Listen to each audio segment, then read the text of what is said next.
Stewardship is a path of many steps. The steps that woodland owners take are linked to their goals, values, and their vision for their land.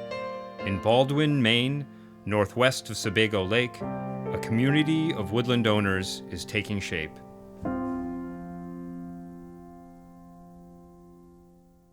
Along about 1958, Steve Orak knocked on the door here. Steve Orak was a tree farm forester. He worked for S.D. Warren Company. And S.D. Warren back in the 50s and 60s had the S.D. Warren tree farm family.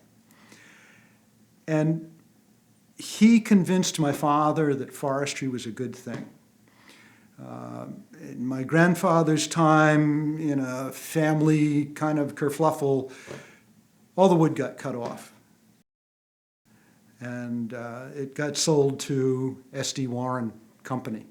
My father always talked about Mr. Warren bought the wood. So I admire my father that in his displeasure with Mr. Warren for having strip cut our place, everything down to 4 inches in diameter, he was able to listen to a forester who came from the S.D. Warren Company, convinced him that forestry was good and that she should practice it on the farm here. In fact, he did such a great job of convincing my father that forestry was a good thing. My father went out and started buying land here and there, a woodlot here and a woodlot there, always in Baldwin. I own about 750 acres right here around the house.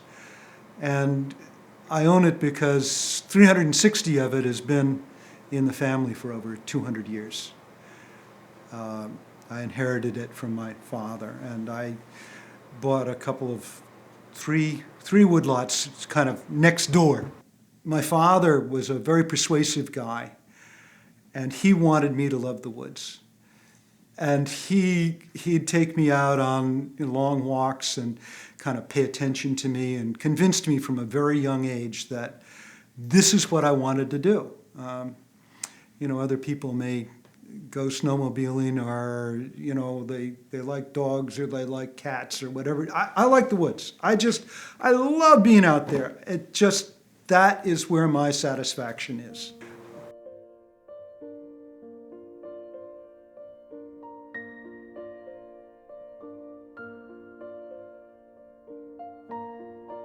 Tree farming has made me aware of different goals that I could have out in the woods.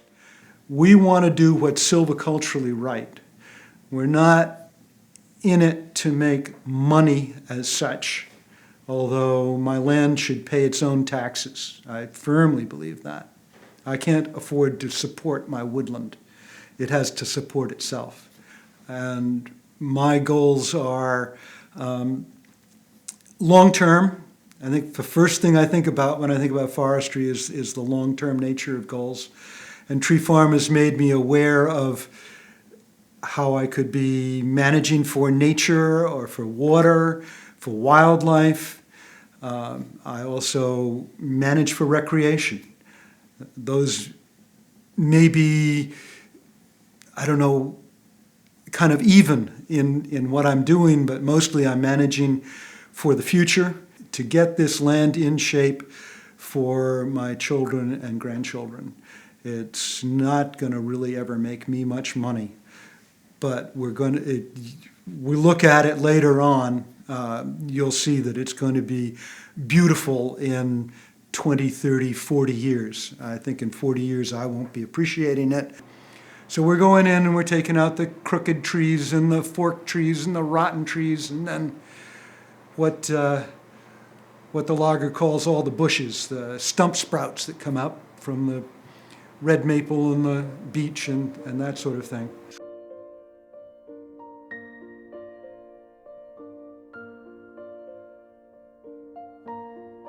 I really like to see a structured forest with all kinds of different age classes in it.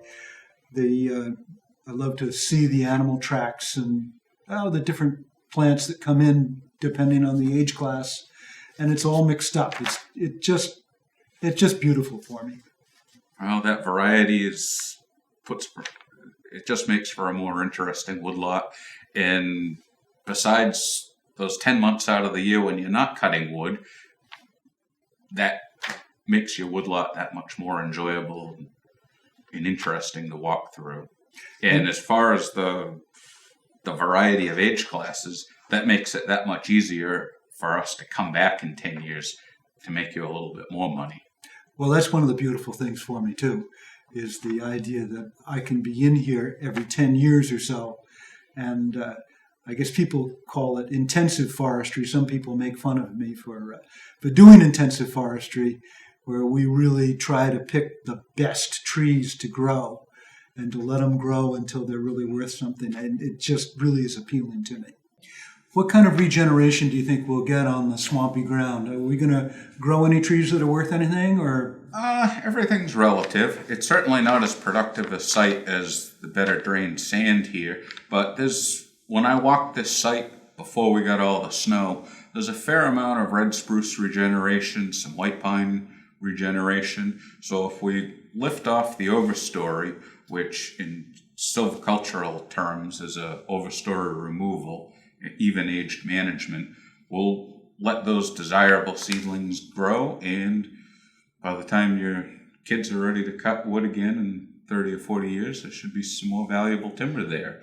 And in the meantime, that even aged heavy cut is going to produce some great wildlife habitat for some diversity, because on the rest of your land that we're not cutting as hard, all of those species that need that kind of habitat aren't going to get it, because we're going to grow your trees to 120 years old. There aren't going to be any big openings for a long time.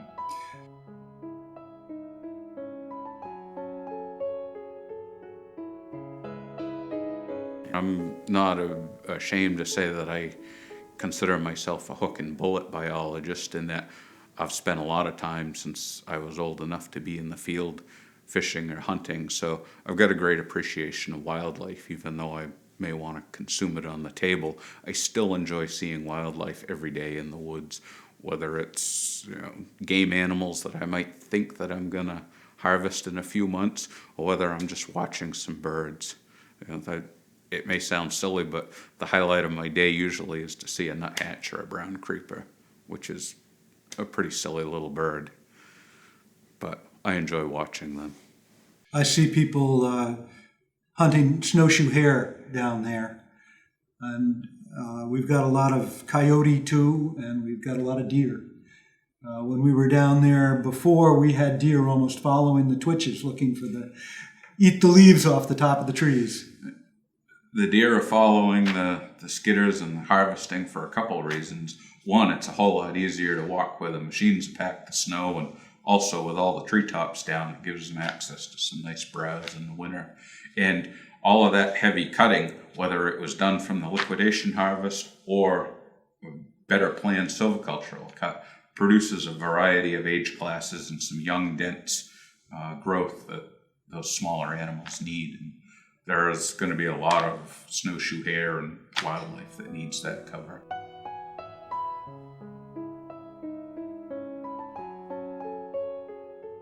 I'm working with two people that I really trust. I mean, this is the whole idea of having a harvest is based on trust. I have to trust Southern Maine Forestry Services, and I have to trust my logger, Ricky Day. I've known Ricky all his life. My relationship with him is one, he trusts me and I trust him. And I give him at least 2 months' worth of work every year. We started talking about this harvest this year a year ago. And we talked about taking out all the little stuff, the stump sprouts that were left over from the liquidation harvest from 2002, before I came into full ownership of the lot. And we talked about what wood was there and what wood had to come out, and we talked about what we wanted it to look like afterwards. And we're still talking about that. Eric Grove is doing the marking now, and he's in charge of the harvest. And Eric and I are talking fairly regularly about what he's marking and what it's going to look like. And he's asking me, do you want to do this? Do you want to do that? I'm a little fussy in some places, and other places I say, no, whatever our objectives are, that's what we're going for. But, I've got a pitch pine that I like. And I said, I've got a road through the woods, and it's just this nice place where you can see this pitch pine, and I want to see that pitch pine, so don't cut it. And there's a tamarack right there, fairly close. I want to see that tamarack, because when I take people on a tour of this woodlot, or when I go on a walk in the woods with my grandchildren, I want to say, that's what a pitch pine looks like, and that's what a tamarack looks like. So that's a special thing for me. It's just a personal little, quirky thing that I like, and if I like it, then by golly, that's what we'll have. That is part of my silviculture. Ideally, we've had a chance to do at least a rudimentary management plan on a property so that we walked it and become a little bit familiar with it, where the major geographical features are, whether there's a steep hillside, a swamp, or a brook that you'll need to cross. Some major features that you're going to have to work around, whether the soils are nice and dry, or whether they're springy and you're going to have to be there at a certain time of the year so that you don't cause a bunch of mud. And certainly you need to know what kind of wood you've got so that you match the harvest to the markets. You don't want to sell certain kind of wood if the markets are poor for it. And a forester from Southern Maine Forestry Services went out and made a map of the land and plotted out what trees were growing and what was swamp and what was dry land, and we looked at what we should do and planned ahead for what was going to go on. And we've consulted that management plan now a number of years later and seen what we should do. We started working on this lot maybe 6 years ago with a different logger. And he did this end of the lot, and then Ricky started on this part of the lot last winter, and Eric started working with me on that part of it. And then we're now over here on this part of the lot, and Eric's pretty much in charge of this job.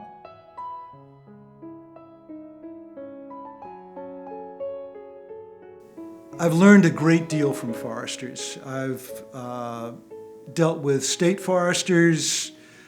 Quite often the state foresters have been more generic information that I get at different meetings or group gatherings that I've gone to, fairs, that sort of thing. And I've worked with since my father worked with S.D. Warren foresters back when they had them. And when I was a little guy, 9, 10, 11, whenever a forester came, my father would take me with him out in the woods. We'd go out in the woods, and I remember so clearly having different foresters talking about different aspects of forestry from, to me now, almost 60 years ago. And going on to, in the 1980s, we switched from using the S.D. Warren foresters to using Southern Maine forestry, Rennie Noel. And Rennie's taught me quite a bit. I kind of asked him questions and tagged along. And I started owning woodland in 1982 and getting advice from foresters. I'm working with Rennie and Eric Grove now, and I keep asking questions and they keep trying to educate me. And I've learned a lot by being involved in tree farm. My wife and I were National Outstanding Tree Farmers in 2007, and that has been just the most wonderful experience I've had because I've been exposed to forestry all over the United States.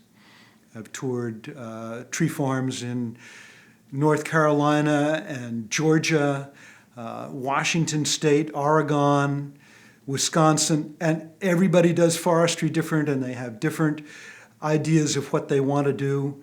Foresters, I keep learning from anybody I can, and foresters seem to have the knowledge about forestry. My role as a forester, I have the skills and the knowledge to help a landowner achieve their goals, regardless of what their goals are. Whether it's a situation like Joe, who wants to better his woods and is thinking about what these pine trees are going to look like 100 years from now, or whether it's simply a landowner that wants to market their wood to maximize their value. The landowner's goals are paramount. I work for myself, I'm self-employed, but I still have to answer to somebody. I have to answer to my landowners, and I have to make them happy. And I work under foresters and under the landowner. So the landowners are my customers. Ricky Day, ever since I've known him, has been a hard worker and a careful person. He doesn't damage things. That's constitutionally what the way he's made. And he's working with his father, David Day, and his brother, Rusty. And as a family, they like being careful. They don't like to damage trees. They don't like to waste things, and they see that as wasteful.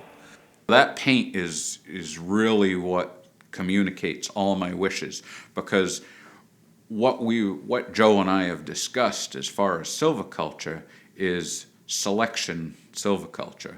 And selection, not to be confused with selective cutting, selection is the combination of thinning and regeneration cutting. So when we move as little as 100 feet across a woodlot, my silvicultural prescription is going to change to match what there is for wood there. And on a lot like this that's been abused and high graded, the variation on the lot changes tremendously. So it would be very ineffective for me to give the logger just a verbal prescription of what I want done.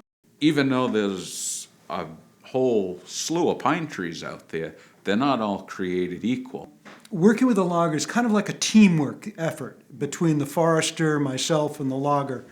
So I went to my forester, Rennie Noel at Southern Maine Forestry, and I said, can we work with Ricky?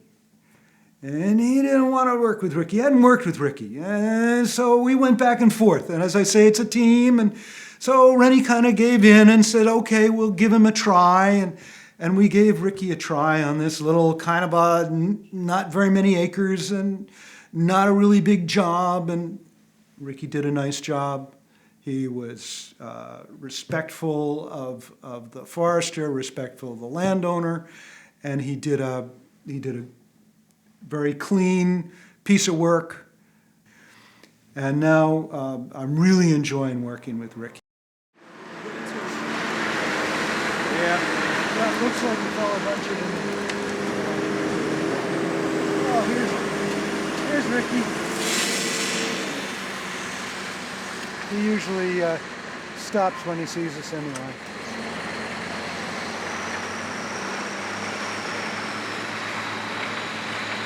How's it going today? Good, how are you guys? Good.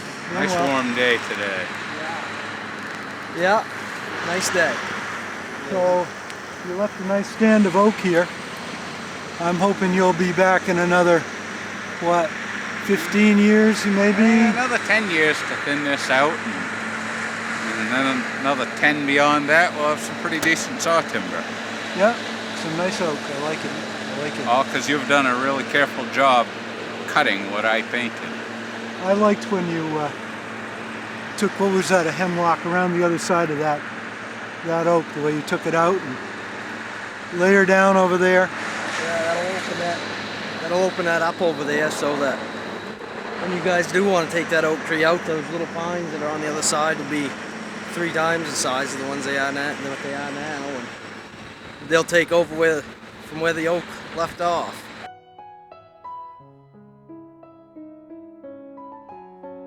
So we're taking out mostly chipwood here, So over there the pines can grow, over here the oaks, and we'll chip it up, which is great because we get paid for weeding and thinning. We've got this market so that the landowner makes a couple dollars on it. It helps subsidize the rest of the job so that the few big trees that we're cutting that do have logs and pulpwood on, because we couldn't get him to come out here and just cut those few big trees. We've got to have enough economics of scale to make the whole job fly. So even though nobody's making a lot of money on that little chipwood, it makes everything else, makes the job work. This is one of the few spots on this lot where there's some actually good pole timber and small saw timber, because 10 years ago when this lot was liquidated, nobody wanted to cut through this stuff because it was pretty small value, or small trees, low value in comparison to the big saw timber that got cut. And so this is what's going to give Joe, a nice mature forest in the next 10 or 20 years he's going to see, whereas most of the other areas that will cut over real hard, much younger regeneration, I'm probably not going to see it mature. So we're working for the next generation. If you look at a forest as a bundle, it's a stock portfolio. I've got so many pine trees of this, I've got so many red oak trees of this, it's all of those things, and you're choosing amongst all of those things when you're selling it. Then when you put your silvicultural hat on, that skid trail layout and what you mark allows you to get the wood out without damaging the wood that you've got going. Then you find a spot where, cripes, I look over this quarter acre or acre and there isn't a single tree growing that I want to grow another day. So in that situation, I want to make sure it all gets cut. I want the skidder to run around the whole place to tear up the soil, get some good scarification. As the harvest goes along, I talk with Eric about how things are going to be marketed, and I talk with Ricky about how things are going to be marketed. So we have a verbal, ongoing, revisable agreement on how the wood is going to be marketed. Markets change in the course of 2 months. How good is the spruce harvest going to be on this? It's kind of hard to say going into the harvest how we're going to market the spruce. Are we going to be able to get the money we need to make the spruce a lumber sale, so it's for boards, or are we going to have to market it as pulp? We don't really know yet. So we're flexible and we try to get the most money we can as we go along. One of the things I've seen in the last 30 years that's been fun is this mechanization. We've got Ricky inside a cab where he's safe. And then he's also able to cut the small stuff, which we couldn't do 30 years ago. We couldn't do that economically, and he can do it economically in a machine. I love to see the mechanization. Well, I switched over to mechanical logging because when I was cutting wood with the cable skidders, we were sometimes cutting some decent sized wood, stuff that was going to go to the sawmills and get sawed out as into boards and lumber, to build things with. And then as time went on and the more I got to cutting timber, there was a lot more smaller wood that people wanted to cut, and they wanted to leave the trees that were halfway decent, that were going to be something someday for them in the future for money. And I said, I can't cut this stuff with a chainsaw and make any money with it, with a chainsaw or make a living this way. I have to use machines to cut these trees, and small trees, and so I figured it would open up my options to more work. I wouldn't have to turn work down, and which is another thing I don't really like to do. I don't like turning work down. So if somebody calls me up and says they've got, they want to make a field or something, and do you chip? Well, before I would say no, and most generally you're going to lose the job because they want it chipped and cleaned up. So that was what really drove me to getting into cutting with the mechanized equipment, and just it also makes the job neater at the end. All the brush is cleaned up to a certain extent. Makes your trails so the landowners can walk on them, and just overall makes the job look a lot better in my eyes, and by talking with landowners in their eyes as well. Absolutely. A lot of people have issues with big mechanized equipment like this. They think it's just terrible for the woods, and it's like any other tool. It's how you use it.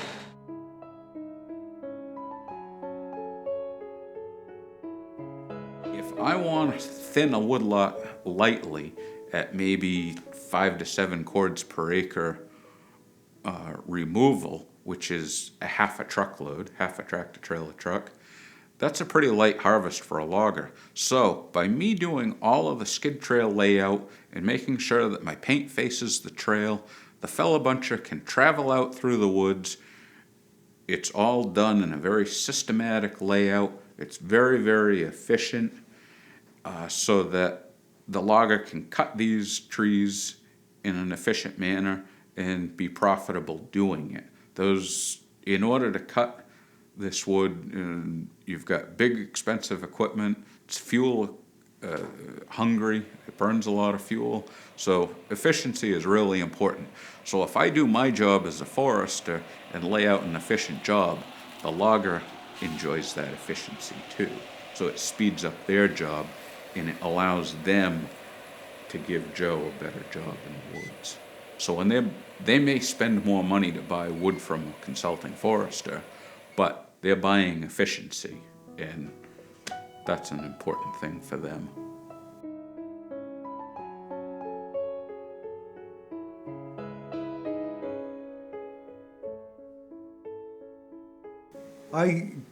I go out and look at the harvesting at a minimum of every other day. I mean, I like to see what's going on, and I like to have the logger see me there and know that I'm interested, because, well, I am. And what I'm looking for is what's left good forestry. Are there nice trees left? Are they the straight ones? Are they healthy? Are they in good shape? Are they undamaged? But at the same time, we're looking at wildlife and making sure that it's done in an aesthetic manner, so that once the job is done and we're going to walk through this lot for the next 10 years, we enjoy doing it. We're not tripping and falling on a bunch of debris or slash. We're not distracted from the good silviculture by something that's aesthetically unappealing, so that we can just enjoy our time in the woods and hopefully focus on what beautiful trees are growing and the abundance of wildlife that are using the site. You know, I'm looking at what we're doing, and it's beginning to look really nicely. I mean, what's left are some pines that kind of were released in that liquidation harvest, and now it looks like I've got a pine stand there, and I used to be kind of confused by all this little stuff that just looked ugly and we had to get rid of. It's like somebody gives you money for weeding your garden. We've been thinning our row of carrots.